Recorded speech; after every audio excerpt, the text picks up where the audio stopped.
Perkenalkan, kami dari kelompok 3 Psikologi Pendidikan kelas Tata Rias Reguler A akan menjelaskan tentang belajar, perkembangan fisik, otak, kognitif, sosial, emosional, dan moral. Belajar adalah suatu proses atau upaya yang dilakukan setiap individu untuk mendapatkan perubahan tingkah laku, baik dalam bentuk pengetahuan, keterampilan, sikap, dan nilai positif sebagai suatu pengalaman dari berbagai materi yang telah dipelajari. Sedangkan perkembangan adalah suatu perubahan dalam perilaku anak yang memperlihatkan interaksi dari kematangan makhluk hidup dan lingkungannya. Pola gerakan itu kompleks karena merupakan hasil dari beberapa proses, seperti proses fisik, proses kognitif, dan proses sosial. Proses fisik merupakan proses biologis yang meliputi perubahan-perubahan fisik individu yang bersifat genetik dari warisan orang tua, perkembangan otak, penambahan tinggi dan berat badan. Proses kognitif meliputi perubahan-perubahan yang terjadi pada individu seperti pikiran, kecerdasan, dan bahasa. Proses sosial meliputi perubahan-perubahan yang terjadi dalam hubungan individu dengan orang lain, perubahan dalam emosi, dan perubahan dalam kepribadian. Perkembangan otak. Pada dasarnya, perkembangan otak merupakan sebuah interaksi yang sangat kompleks antara faktor genetik dengan stimulasi dari lingkungan. Perkembangan fisik atau motorik berarti perkembangan pengendalian gerakan jasmania melalui pusat syaraf dan otot yang berkoordinasi.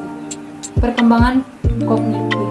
Piaget 1960 mengatakan bahwa perkembangan kognitif terjadi melalui proses yang dia sebut dengan adaptasi. Adaptasi merupakan penyesuaian terhadap tuntutan lingkungan melalui asimilasi dan akomodasi.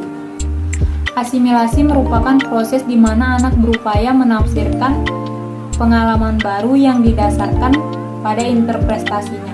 Sedangkan akomodasi penyesuaian struktur berpikir dengan sejumlah pengalaman baru.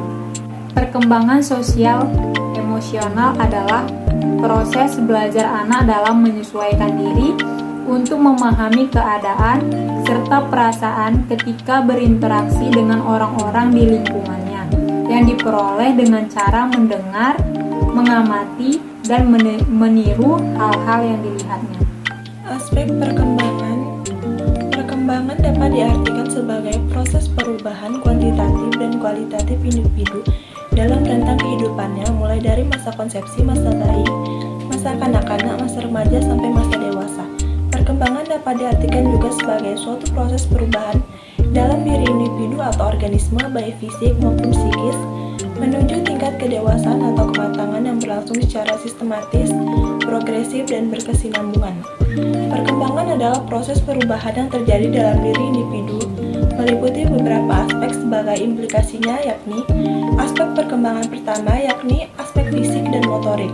Berkaitan dengan perkembangan fisik dan motorik, Cullen dan Thompson menyatakan bahwa perkembangan fisik individu meliputi 4 aspek. Aspek perkembangan ini sangat mempengaruhi seluruh aspek perkembangan lainnya.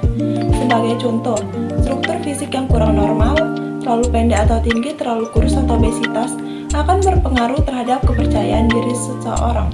Faktor kepercayaan ini berkaitan dengan aspek perkembangan emosi, kepribadian, dan sosial. Aspek perkembangan kedua yakni aspek kognitif atau intelektual. Perkembangan kognitif berkaitan dengan potensi intelektual yang dimiliki individu, yakni kemampuan untuk berpikir dan memecahkan masalah. Aspek perkembangan ketiga yakni aspek perkembangan sosial. Perkembangan sosial individu ditandai dengan pencapaian dalam interaksi sosialnya. Bagaimana ia mampu bergaul, beradaptasi dengan lingkungannya, dan menyesuaikan diri terhadap norma-norma kelompok. Aspek keempat yakni aspek perkembangan bahasa. Menurut para ahli, bahasa merupakan media komunikasi yang digunakan untuk menyampaikan pesan, pendapat, atau perasaan dengan simbol-simbol yang telah disepakati bersama. aspek yang selanjutnya yakni aspek kepribadian dan seni. Kata kepribadian dalam bahasa asing yakni personality. Aspek perkembangan yang terakhir yakni aspek perkembangan moral dan penghayatan agama. Istilah moral berasal dari bahasa Latin mos atau moris yang diartikan sebagai peraturan, nilai-nilai, adat istiadat, kebiasaan, dan tata cara kehidupan. Berdasarkan uraian di atas, maka dapat disimpulkan bahwa karakteristik perkembangan seseorang berbeda-beda, tergantung faktor yang mempengaruhi perkembangan seseorang. Karakteristik anak usia sekolah berbeda dengan perkembangan remaja, begitu pula dengan karakteristik perkembangan masa dewasa. Sekian dari hasil presentasi kami ucapkan terima kasih.